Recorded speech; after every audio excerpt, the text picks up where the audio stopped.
자였습니다. 7살에 예루살렘으로 와서 이제 예루살렘에서 공부를 하기 시작합니다. 이스라엘 최고의 가말리엘 대학교에서 법대를 나왔습니다. 유대교인의 전통을 철저히 지키기로 유명한 바리새파의 열심 당원이 되었습니다.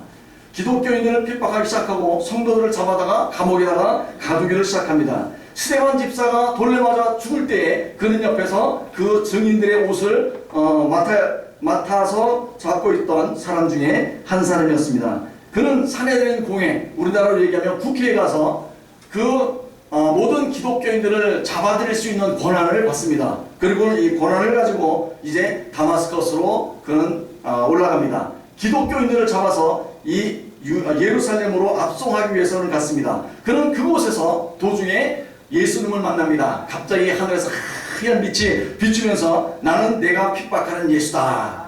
갑자기 눈이 멉니다. 그런 도시로 들어갔습니다. 갑자기 하나님이 주의 종을 보내가지고 안수하면서 이 눈에 비늘이 벗겨지고 그때 성령 세례를 받고 주님께서 그에게 말하기를 너는 나를 위하여 내 복음을 위하여 많은 고난과 핍박과 환난을 당할 것이다. 그리고 이제 거기서 예수님을 만난 바울은 다른 데 가지 않고 사우디아라비아 가서 다시 그곳에서 방을 얻어서 성경을 재연구를 합니다. 성경을 연구할 때 성령께서 그에게 눈을 열어줘가지고 바로 예수 그리스도가 구약에서 예언했던 하나님의 아들이라는 것을 깨닫고 난 다음에 그는 다시 자기 고향으로 갑니다. 그때 예루살렘에 큰 핍박이 일어났었고 그 중에 몇몇 교인들이 안디옥으로 갑니다. 그곳에서 복음을 전해가지고 예수 믿는 사람들이 많이 생기게 되었어요. 담임 목사가 필요합니다. 그래서 요청을 합니다. 그러니까 예루살렘 교회에서는 이제 베드로와 요한과 사도들이 모여가지고 이 바나바라고 하는 주의 종을 이제 그곳에 담임 목사로 파송을 합니다. 근데 이 바나바가 다소에 가가지고 바울을 만나서 같이 사역을 하자고 권해요. 그 두 사람이 이제 안디옥 교회에 가가지고 복음을 전하게 되는데 몇 년 만에 한 3,000명 이상의 교인으로 늘어나게 됩니다.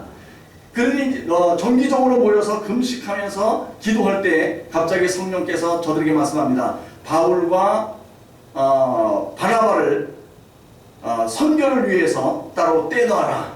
사도행전 13장 1절에 말씀합니다. 그래서 그곳에서 그들이 금식하고 안수하고 담임 사역자였고 바로 부교역자였던 바울과 바나바를 선교사로 파송을 하게 됩니다. 그래서 이 바울이 그때부터 이제 한 20여 년간 선교 사역을 쭉 이제 전 세계를 다니면서 복음을 전하고 있는데 오늘 본문은 뭐냐면 그의 마지막 때에 이제 예루살렘으로 올라가려고 하는데 가는 곳마다 도시마다 예언을 하는 그 그리스도인들이 모여가지고 뭐라고 예언하냐면 예루살렘으로 올라가면 결박을 당할 것이고 환난을 당할 것이고 죽음을 당할 것이다. 이렇게 예언했습니다. 그러니까 제자들이 와가지고 특히 아가보라고 하는 선자는 와가지고 바울의 띠를 갖다가는 자기 손발을 묶고서는 예언하기를 이 띠 임자가 예루살렘으로 올라가면 결박을 당하고 구속을 당하고 그리고 환난을 당할 것이다. 그러니까 모두가 울면서 가지 말라고 그럽니다. 그랬더니 사도 바울이 뭐라고 얘기했냐면 왜 울어 내 마음을 상하게 하느냐. 나는 주 예수의 이름을 위해 결박뿐만 아니라 예루살렘에서 죽을 것도 각오하였노라. 성령님이 예루살렘에서 결박과 환난이 나를 기다린다고 하지만 복음 증거를 위해서 나의 생명도 조금도 귀한 것으로 여기지 않는다 하고 말합니다. 복음 증거는 예수님이 주신 사명이요 달려가면서 해야 할 우선순위라고 말씀합니다. 결박을 당해도 감옥을 가더라도 죽더라도 아니면 암에 걸렸어도 우리는 쉬지 말고 해야 될 것이 선교인 줄로 믿습니다. 그리고 이 한국 내에서는 전도인 줄로 믿습니다. 같은 말입니다. 국내에서 하면 전도요, 국외에서 하면 선교요. 할렐루야. 네. 이제 우리가 사도 바울의 바톤을 이어서 달려야 할 때인 줄로 믿습니다. 바톤을 이어받아 해야 할 바울의 선교 3가지가 있습니다. 첫째, 교회 개척. 바울은 선교사로 나가서 한 일이 뭐냐면 큰 도시를 중심으로 가서 복음을 전하며 교회를 개척했습니다. 비시디아 안디옥에 가서 안디옥 교회를 개척하고요. 이고니온에 가서 이고니온 교회를 개척하고, 루스트라에 가서 루스트라 교회를 개척하고, 빌립보에 가서 빌립보 교회를 개척하고, 데살로니가에 가서 데살로니가 교회를 개척하고, 베레아에 가서 베레아 교회를 개척, 고린도에 가서는 고린도 교회를, 그리고 에베소에 가서는 에베소 교회를 개척한 줄로 믿습니다. 2년간의 코로나 팬데믹 상황에서도 하나님께서는 저를 통해서 교회를 개척시켰습니다. 지금까지 한 70개 정도 교회를 필리핀에서 세웠는데 그 몇 개 교회를 한번 보도록 하겠습니다. 릴로아 교회, 볼로몰로 교회, 이쁘죠?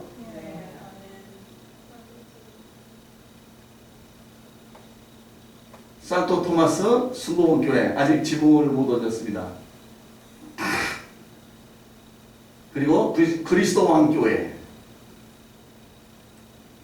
시온 교회, 그 다음에 시나뿔란 교회는 땅만 사놓고 왔습니다. 제가 4년 전에 대장암 수술을 하고 여기 와서 설교했던 기억이 납니다. 여러분들의 기도를 통해서 하나님께서 많이 치료해 주시고 이제 다음 주에 가서 한 번 더 결과를 이제 봐야 됩니다. 근데 하나님께서 제가 대장암에 걸렸을 때 기적을 베푸셨어요. 하나님께서 돈을 많이 주시는 거예요. 여기 왔을 때도 성도님들이 돈 주시고, 홍 목사님이 돈 주고, 그 다음에 어떤 목사님은 또 1,000만 원도 주고, 누구는 500만 원 주고, 뭐 30여 년 동안 연락도 없던 제 동기가 미국에서 또 전화를 해가지고 또 돈을 보내주고, 막 돈이 얼마나 오는지요. 항암약을 먹으면 막 구토가 나고 어질어질하고 막 방 안에서 빽빽빽빽 돌고 막 그렇게 힘이 든데, 그 힘든 가운데도 하나님이 더 힘들게 하셨어요. 왜? 뭐냐면 돈을 너무 많이 주니까 돈을 세야 되잖아요. 그 아픈데도. 그래서 돈을 세가지고 수천만 원이 들어있습니다. 그 수천만 원을 가지고 요번에 교회 땅도 사고, 그 다음에 교회도 짓고, 팬데믹이 되니까 한국교회도 어려워지고, 성도님들이 못 모이니까 헌금도 줄고, 그러니까 선교비도 줄고, 그런데도 하나님께서는 저에게 미리 주셔서 그 2년 반 동안에 저희 학교에 그 2층짜리 그 건물도 짓고, 그 다음에 이 교회도 짓도록 하신 줄로 믿습니다. 하나님이 기뻐하시는 일은 이 전 세계에 하나님의 교회를 세우는 건 줄로 믿습니다. 아무리 팬데믹으로 어려움을 겪는다 할지라도 우리는 계속해서 전 세계에 하나님의 교회를 세워야 할 줄로 믿습니다.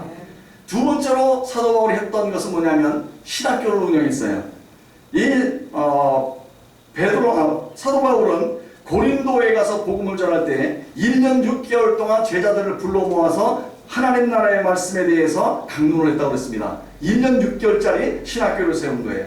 에베소에 가서는 2년 동안 그가 제자들을 불러 모았습니다. 두란노 서원이라고 하는 곳을 세워가지고 그곳에서 제자들을 가르친 줄로 믿습니다. 사도 바울을 따라서 저도 흰돌 신학교를 세워서 4년제 신학교입니다.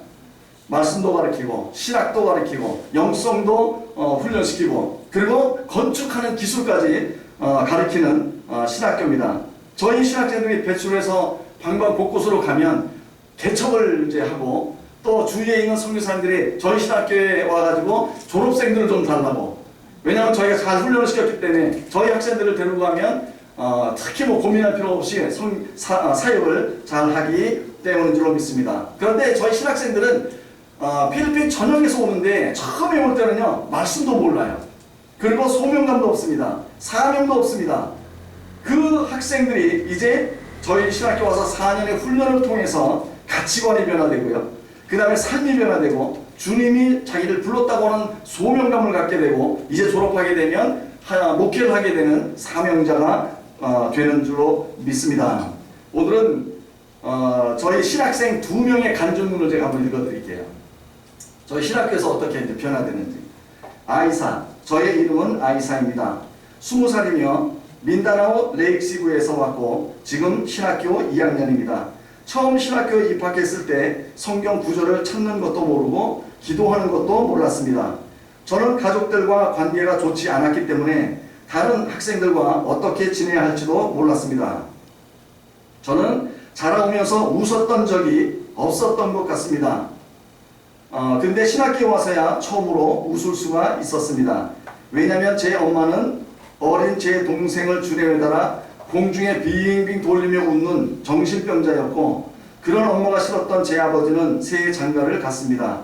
정신병자 엄마와 사는 저는 사람들이 두려웠고, 사람들이 엄마를 향해 손가락질하고 비웃을 때마다 너무 창피했습니다.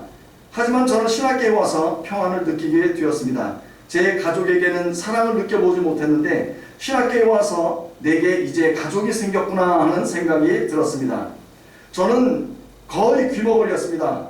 귀가 잘 들리지 않아 신학교에서 강의를 거의 듣지 못했고, 성경 말씀을 읽어도 이해하는 것이 어려웠습니다. 생각하는 것도 쉽지 않았고 집중하는 것도 어려웠습니다. 그런데 지난 11월에 하나님께서 저의 삶을 변화시켜 주셨습니다.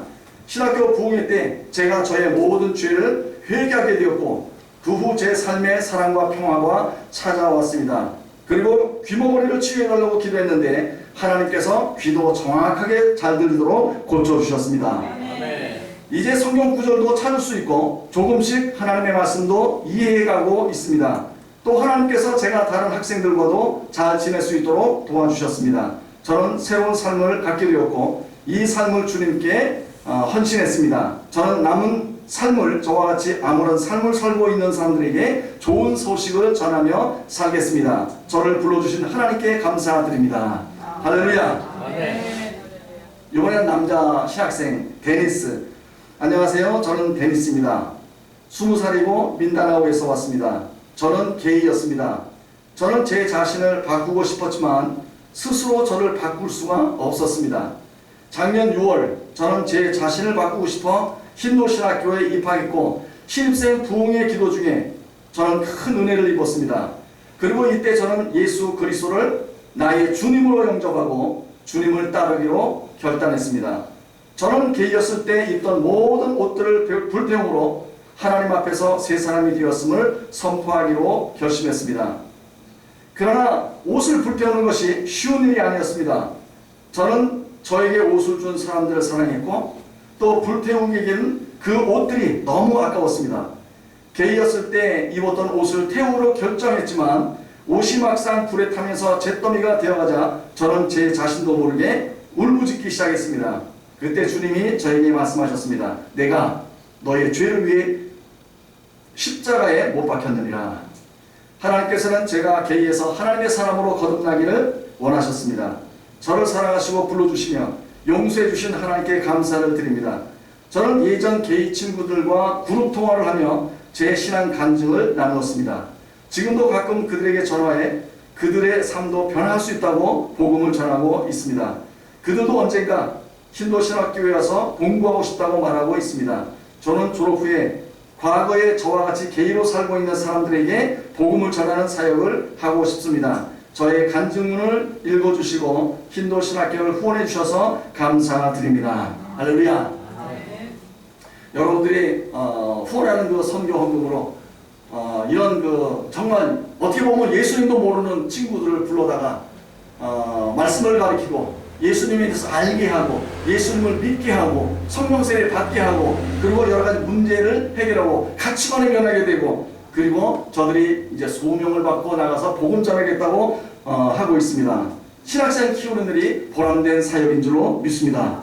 성도님들께 주님이 보상하실 줄로 믿습니다. 주님 말씀하기를 선지자의 이름으로 선지자를 대접하면 선지자의 상을 받고 아멘. 의인의 이름으로 의인을 대접하면 의인의 상을 받고 이 지극히 어린 소자 중에 한 사람에게 찬물을 주는 자도 결단코 상을 잃어버리지 아니하리라. 즉 여러분이 저를 통해서 선교한 그 모든 선교 사역이 바로 여러분이 하는 것과 동일하다고 하는 것입니다.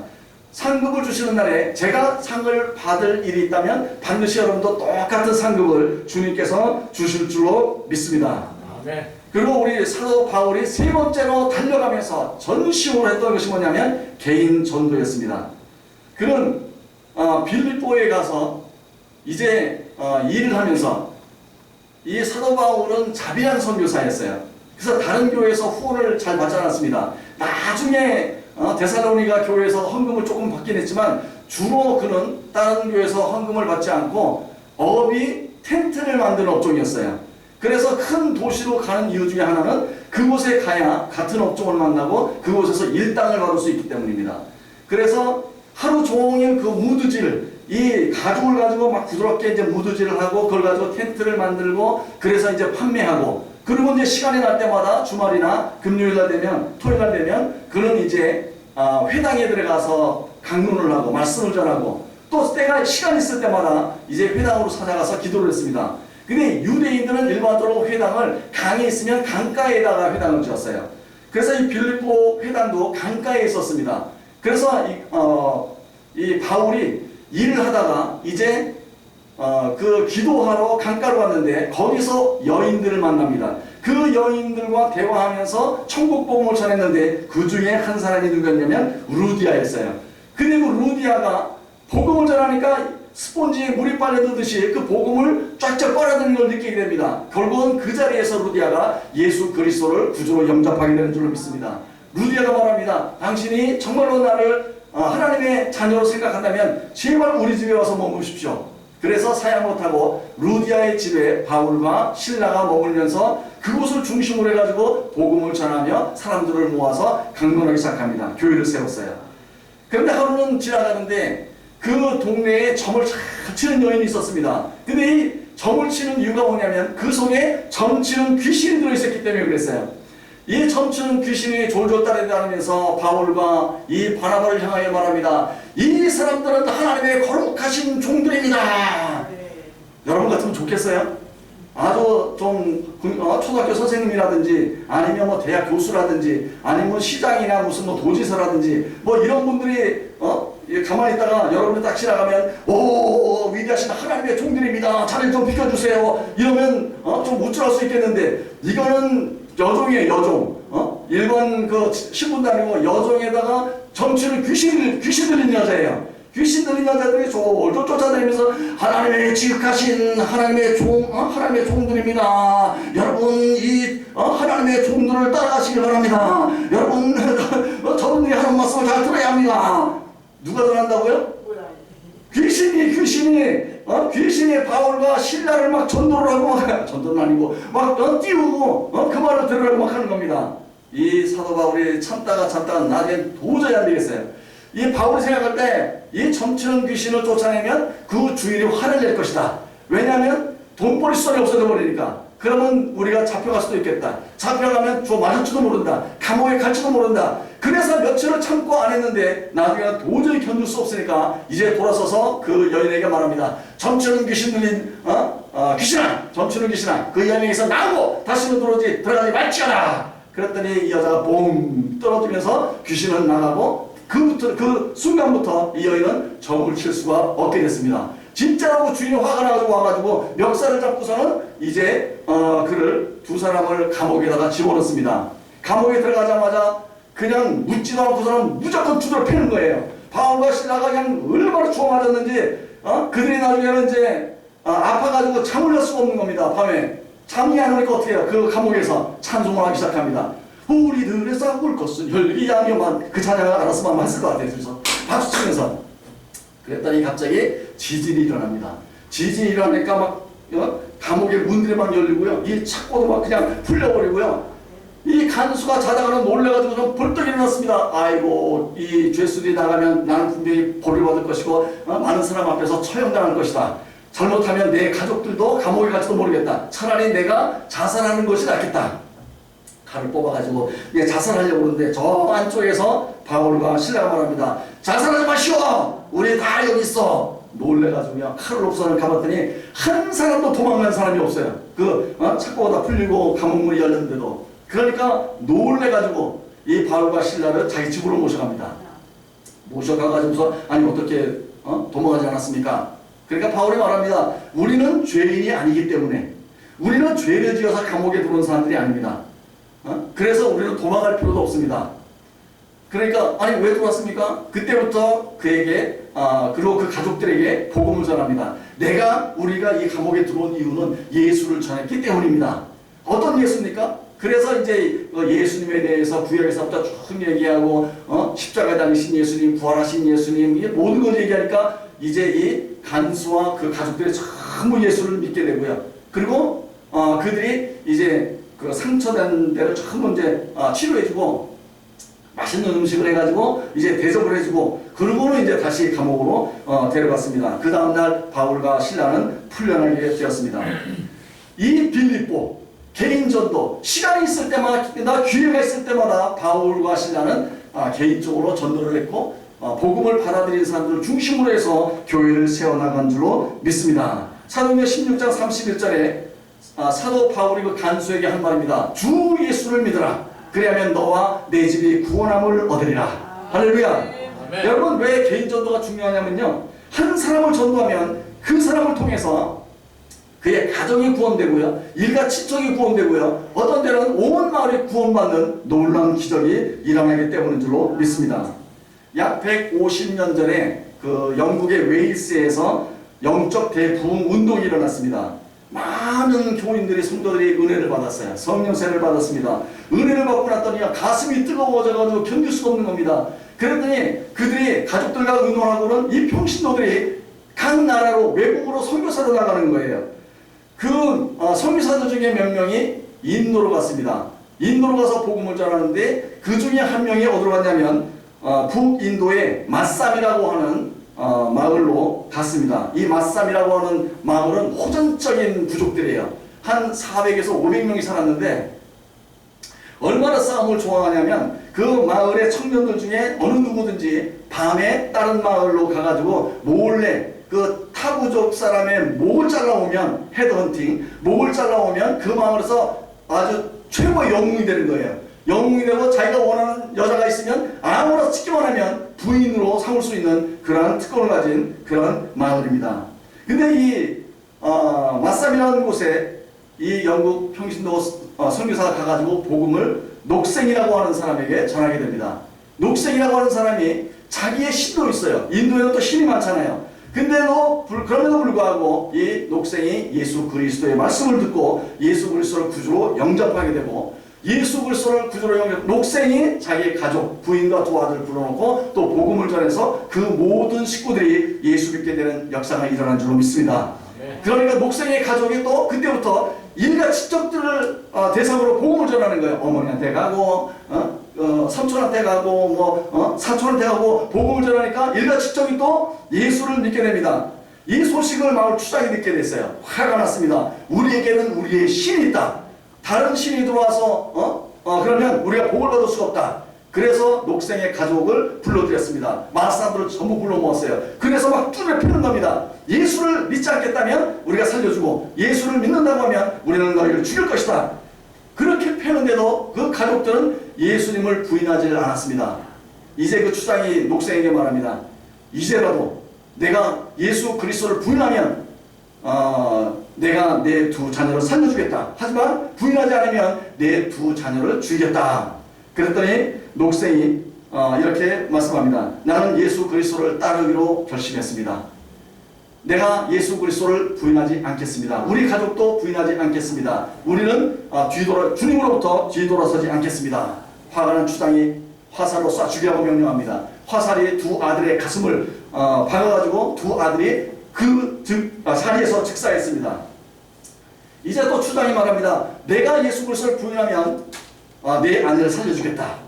그랬더니 녹생이 말합니다. 아무도 나와 함께 하지 않는다 할지라도 아무도 내 편이 되지 않는다 할지라도 나는 예수님을 부인하고 뒤돌아서지 않겠습니다. 그 부인도 똑같이 그러자 추장이 명령하니까 화살로 그 부인을 죽였습니다. 마지막 경고입니다. 내가 이제라도 예수를 부인하면 너의 생명만큼은 살려주겠다. 그랬더니 녹생이 기쁜 얼굴을 환하게 웃으면서 이 세상은 내 뒤에 있고요. 십자가는 내 앞에 있습니다. 나는 주를 배반하고 뒤돌아서지 않겠습니다. 그러자 이 화가 난 추장이 죽이라고 그래가지고 화살로 녹생의 심장을 뚫습니다. 녹생은 웃으면서 죽었습니다. 이후부터요. 이 추장은 아주 깊은 번뇌에 빠지게 생겼어요. 집에 돌아갔는데 잠을 잘 수가 없는 겁니다. 도대체 왜? 도대체 왜? 우리에게도 우리의 신이 있는데 이 녹생이라고 하는 사람과 그 가족은 예수라고 하는 사람, 그것도 우리나라도 아니고 다른 나라에 살았던 그 예수라는 사람을 위해서 죽었을까? 왜 죽었을까? 그들은 무엇을 믿었을까? 고뇌하다가 녹색의 집에 갔습니다. 성경을 발견합니다. 그 성경책을 읽기 시작합니다. 쪽복음을 읽으면서 그는 예수님을 알게 됐고, 그 예수님을 알게 되는 순간에 성령께서 그의 마음을 감동해서 예수님을 구주로 영접하는 놀라운 은혜가 임한 줄로 믿습니다. 그래서 이 추장은 곧바로 그 다음날 동네 사람들을 전부 모았습니다. 나는 이제 녹색이 믿었던 그 예수님을 믿기로 작정했다. 당신들도 모두 그 예수를 믿어라. 할렐루야. 추장의 한마디에 그 4,500명 되는 모든 마을 사람들이 다 예수님을 믿게 되는 놀라운 역사가 일어난 줄로 믿습니다. 이 사건을 중심으로 해서 복음성가를 하나 지은 게 있죠. 여러분 잘 알고 있는 주님 뜻대로 살기로 했네. 주님 뜻대로 살기로 했네. 주님 뜻대로 살기로 했네. 뒤돌아서지 않겠네. 누가 얘기했다고요? 녹색이라고 하는 사람이 추장한테 한 말입니다. 세상은 내 뒤, 십자가는 내 앞. 세상은 내 뒤, 십자가는 내 앞. 세상은 내 뒤, 십자가는 내 앞. 뒤돌아서지 않겠네. 할렐루야. 이미 세상은 우리 뒤에 있습니다. 우리 앞에 오직 십자가 예수 그리스도만이 있는 줄로 믿습니다. 제 둘째 딸이 예슬이에요. 예슬이가 친구를 전도를 했습니다. 머리 나라고 몸집도 있고 조금 날라리고 아주 자유분방한 삶을 사는. 근데 이 친구가 예수 그리스도를 증거하자 한 1년을 전도한 것 같아요. 한 1년 전도하니까 복음을 받아들였습니다. 그리고 기도하다가 성령 세례를 받았어요. 은혜를 받고 났더니 이 모니나가 자기 언니, 은행에 다니는 언니한테 복음을 전합니다. 언니는 아주 독실한 캐톨릭 신자예요. 천주교 신자. 그 언니가 나중에는 복음을 받아들입니다. 복음을 받아들이니까 이 언니가 그 자기 5명 되는 그 조카들을 전부 전도를 했어요. 다 예수 믿게 하고 교회 데리고 오고, 지금 카타르에서 일하고 있는 자기 남편한테 복음을 전해서 지금 거의 90% 돌아온 줄로 믿습니다. 우리는 시간이 있을 때마다 복음을 전해야 할 줄로 믿습니다. 전도해야 할 줄로 믿습니다. 전도를요 너무 어렵게 생각하면 안 돼요. 그냥 살면서 그냥 주위에 아는 사람이 있으면 수다 떨듯이 예수님에 대해서 말하면 됩니다. 내가 만난 예수님, 내가 경험했던 예수님, 그리고 내가 들었던 예수님 간증을 해주면요, 그 사람들이 듣다가 어느 순간에 제 친구 어머니에게 한 그 여인처럼 오살리에 가면요 아를 살릴 수 있어요. 그 한마디가 그 어머니에게는 복음이 되듯이 여러분이 무심코 던진 그 예수님에 대한 얘기가 어떤 사람에게는 복음으로 들리게 될 줄로 믿습니다. 34년 전에 예수님은 승천하시기 전에 제자들에게 마지막 유언을 남기셨습니다. 너희는 위로부터 능력이 비올 때까지 이 성에 유하라. 이 성을 예루살렘을 떠나지 말고 내 아버지의 약속하신 것을 기다리라. 요한은 너희에게 물로 세례를 베풀었으나 너희는 몇 날이 못되어 성령으로 세례를 받으리라. 성령이 너희에게 마시면 너희가 권능을 받고 예루살렘과 사마리아와 땅 끝까지 이르러 내 증인이 되라. 할렐루야. 바로 이 감람산에서 500여 명의 제자들을 불러놓고 이 말씀을 하시고 주님은 구름 타고 승천하신 겁니다. 예수님의 마지막 유언이 뭐냐면 성령 받고 예루살렘 내 집부터 구원해서 세상 끝까지 복음을 전하라고 하는 것인 줄로 믿습니다. 여러분, 유언은요, 유언할 때는 가장 중요한 말을 합니다. 그렇잖아요? 여러분, 아버지가 돌아갔을 때 아들을 부릅니다. 아들아, 아들아, 아버님 무슨 남기실 말씀이 있습니까? 그래, 잘 들어라.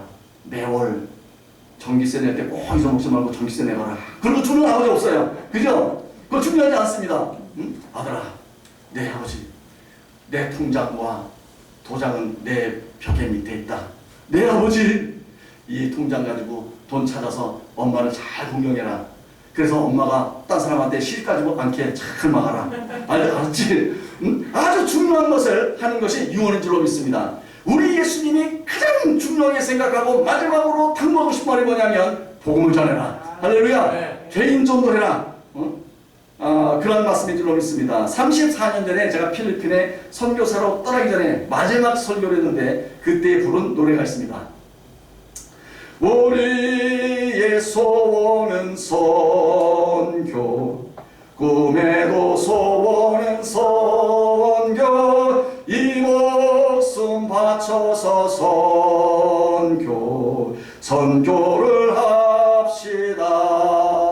이 나라 살리는 선교, 저 나라 살리는 선교, 이 세상 살리는 선교, 선교지로 가자. 할렐루야. 아멘. 필리핀에 가서 사도 바울처럼 한 70개의 교회를 개척하고 건축하고 있습니다.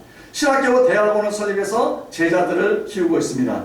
힘을 다해 말씀 전하며 개인 전도에 힘쓰고 있습니다. 제 친구 김종국 선